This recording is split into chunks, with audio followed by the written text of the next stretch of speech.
Hello friends, welcome to a new video of BMLT education point. আজকের ভিডিওয় আমরা আলোচনা করব সিরিঞ্জের ব্যাপারে। আশা করছি আগের যে ভিডিওগুলো আমি দিয়েছি সেগুলো সবই তোমাদের কাছে অনেকটা কাজে লাগবে। আশা করছি কাজে লাগবে এবং তোমরা ভিডিওগুলো ফলো করো, অনেক কিছু ইনফরমেশান তোমরা জানতে পারবে। যারা ডিএমএলটি, বিএমএলটি বা এমনি এমএমএলটি তারা তো একটু সিনিয়র, যারা বিএমএলটি বা ডিএমএলটি রয়েছে, যারা পড়ছো বা পড়া হয়ে গেছে, রিসেন্ট পাস আউট, তারা যদি এসব জিনিসগুলো একটু খেয়াল করো তাহলে তাদের আশা করছি অনেকটাই কাজে লাগবে। তাদের ইন্টারভিউয়ের ক্ষেত্রেও কাজে লাগতে পারে এবং ল্যাব লাইফে তো কাজে লাগবেই, অবশ্যই লাগবে। তো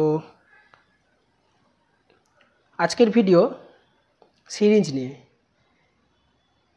সিরিঞ্জ কী কী কাজে লাগে এবং এর কী কী পার্টস রয়েছে এবং পার্টসগুলোর কী কাজ, এই ব্যাপারেই আজকে ভিডিও। এই যে সিরিঞ্জ দিয়ে আমরা কী করি? সিরিঞ্জ দিয়ে আমরা ব্লাডও টানি, ইঞ্জেকশনও দিই, ঠিক আছে, ফ্লুইড টানি, কোনো ফ্লুইড জমে থাকলে সেই ফ্লুইডটাকেও আমরা নিই। আবার অনেকে গাড়ির বাইকের মোবিল দেওয়ার জন্য সিরিঞ্জ ইউজ করে, সেটা আলাদা ব্যাপার, সেটা করা উচিত না, যদিও ওগুলো হচ্ছে নষ্ট করা। তো সিরিঞ্জের কাজ আমাদের মেডিকেল ফিল্ডে ব্লাড টানা, ইঞ্জেকশন দেওয়া, কোনো ফ্লুইড নেওয়া, এগুলোই বিশেষত। এবার আসছি এই যে সিরিঞ্জ, আমার কাছে একটা 5 ml এর সিরিঞ্জ আছে, 5 ml সিরিঞ্জ। এখানে 6 আছে, মিনস এটা আপ টু 6 অবধি টানতে পারবে, বাট 5 ml সিরিঞ্জ, ঠিক আছে। তো এই সিরিঞ্জের কী কী পার্টস রয়েছে সেটা সম্বন্ধে প্রথম বলবো এবং তারপরে পার্টসগুলোর কাজ কী কী সেগুলো একসাথেই বলবো। একটা সিরিঞ্জের টোটাল যদি শুধু সিরিঞ্জ বলি তাহলে তার সাথে নিডিল সবসময় অ্যাটাচ থাকে, বাট আমি এটাতে খুলে রেখেছি যাতে দুটো আলাদা করে বোঝাতে পারি। তো মেন সিরিঞ্জের যদি পার্টস বলি তাহলে দুটো পার্ট, একটা হচ্ছে বডি পার্ট, একটা হচ্ছে নিডিল পার্ট। এবার এই যে পার্ট রয়েছে, বডি পার্ট যেটাকে বলছি, এই পার্টের মধ্যে কী কী রয়েছে, কোনটায় কী বলে।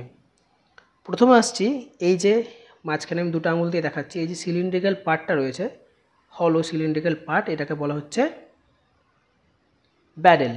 এই ব্যারেলের গায়ে আমাদের মার্কিং করা থাকে কত ml অবধি, ভলিউমটা কত ml অবধি নেব। আবার ইনসুলিন ইঞ্জেকশনে যে সিরিঞ্জগুলো হয় সেগুলোতে আবার ইউনিট লেখা থাকে, ঠিক আছে, এটাতে ml, ওগুলোতে ইউনিট লেখা থাকে। তো এই যে মার্কগুলো রয়েছে, এই মার্কগুলো দেখে আমরা আন্দাজ করতে পারি বা আমরা মেজারমেন্ট করে নিতে পারি যে আমাদের এতটা ml লাগবে। ধরুন 2 ml লাগলো বা 3 ml লাগলো, বা ইঞ্জেকশন দেওয়ার ক্ষেত্রে যদি আমি বলি 2 ml লাগছে, সেক্ষেত্রে এই মার্কটা দেখে আমরা সেটাকে ঠিকঠাক নিতে পারি। তো এরপরে বলবো এই যে এই অংশটা রয়েছে, এই অংশটা টানছি, করছি, পুশ করছি, এই অংশটা, এই পুরোটা ইনার পার্ট প্লাস আউটার পার্টে একটুখানি, এইটাকে আমরা বলছি প্লাঞ্জার বা পিস্টন। এই প্লাঞ্জার কি করে? প্লাঞ্জারের কাজটা কি? প্লাঞ্জারের কাজ হচ্ছে moves up down to create vacuum. মানে আমরা যখন ব্লাড নেব তখন এই যে টানবো, এই ভ্যাকিউম ক্রিয়েট না হলে তো ব্লাড আসবে না, আমরা তো টানছি, নিশ্চয়ই ভ্যাকিউম লাগবে, তো এটা ভ্যাকিউম ক্রিয়েট করে। আচ্ছা, ব্যারেলের একটা কাজ, ব্যারেলের কাজটা কি? ব্যারেলটা কি করে? আমাদের যে লিকুইডটা আমরা টানবো সেটাকে হোল্ড করে, মানে এই ব্যারেলের মধ্যেই সেটা হোল্ড থাকে, যাই টানি না কেন, বা ইঞ্জেকশনে যদি কোনো ইঞ্জেকশন আমরা করি সেক্ষেত্রেও এটাই হোল্ড করে, ঠিক আছে। এটা হচ্ছে ব্যারেলের কাজ। বেশ, এই যেটা বলছিলাম পিস্টন, পিস্টন কি আপ ডাউন মুভ করে ভ্যাকিউম ক্রিয়েট করে, ঠিক আছে। এরপরে আসছি এই যে পার্টটা রয়েছে, এই যে পার্টটা রয়েছে একদম পিস্টনের সাথে অ্যাটাচ লাস্টের, এটাকে বলা হচ্ছে থাম রেস্ট।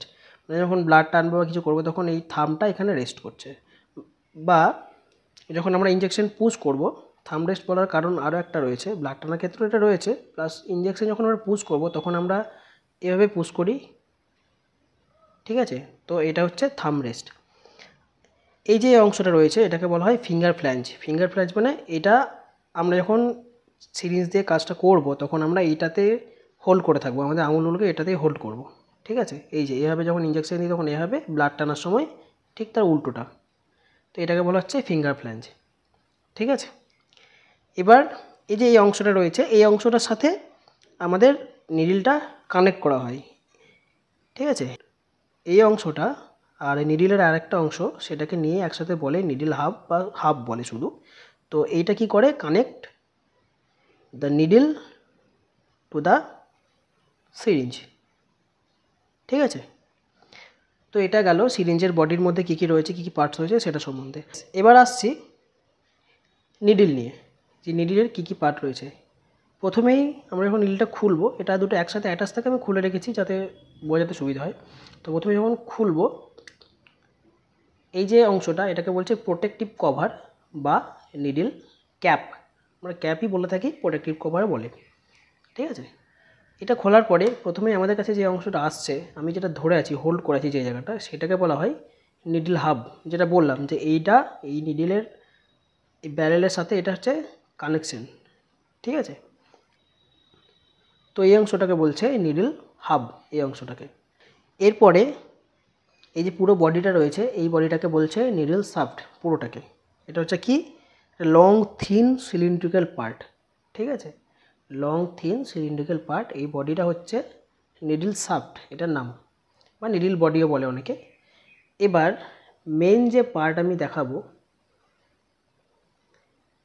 এই যে একদম মুখে এই যে এই অংশটা রয়েছে, এটা দেখো, দেখতে পাচ্ছ ভালো করে, এই যে কাটা অংশটা রয়েছে, একটুখানি কাটা একটা ইয়েতে, এই অংশটাকে বলা হয়, এইটাকে বলা হয় বেভেল।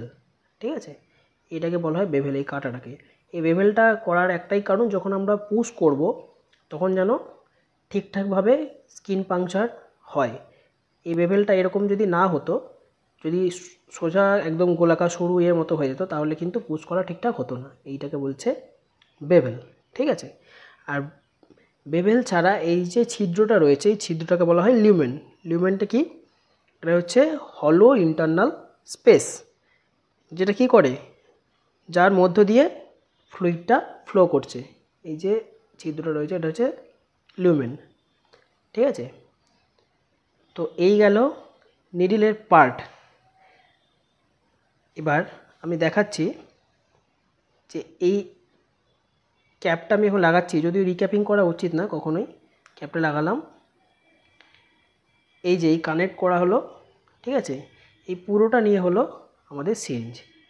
যদি বলে যে নিডিলের পার্ট কী কী, তাহলে নিডিলটা আলাদা করে নিডিলের পার্ট বলা হবে। যদি বলে যে নিডিল ছাড়া বাকি যে অংশটুকু রয়েছে সেটার পার্ট কী, তাহলে সেটা আলাদা। আর যদি সিরিঞ্জ বলে, তাহলে আমাকে দুটোই একসাথে বলতে হবে। এটাই হচ্ছে নিয়ম। এবার মেন কয়েকটা জিনিস আমি বলে রাখি। এই যে নিডিলের সাইজ, নিডিলটা রয়েছে, এই নিডিলের সাইজটা ভ্যারি করে। ওটা ভ্যারি করে কী হিসাবে, তার দৈর্ঘ্য মানে লেংথ কতটা বড়, এবং গজ। ওই যে বললাম ইনসুলিনের ক্ষেত্রে দেখবে অনেকটা ছোট্ট হয় নিডিলের মুখটা, এক্ষেত্রে বড় আছে। ঠিক আছে, তো এটা ভ্যারি করে, নিডিলের মুখ এবং গজ এবং কতটা দৈর্ঘ্য সেই উপরে ভ্যারি করে। এবং এই ব্যারেলটাও ভ্যারি করে কিসের উপরে, আমরা 3 ml নিলে এটা আরও সরু হবে, 2 ml নিলে আরও সরু হবে, 10 ml নিলে আর একটু বড় হবে। ঠিক আছে, তো এক্ষেত্রে এগুলো ভ্যারি করছে। তো এই হচ্ছে সিরিঞ্জ সম্বন্ধে আজকের ভিডিও। যদি মনে হয় যে কিছু ইনফরমেশান পেয়েছো, অবশ্যই ভিডিওটাকে লাইক করবে এবং আমার চ্যানেলটিকে সাবস্ক্রাইব করবে এবং ভিডিওটাকে অবশ্যই শেয়ার করবে। আশা করছি এরকম ভিডিও তোমাদের আরও দিতে পারবো।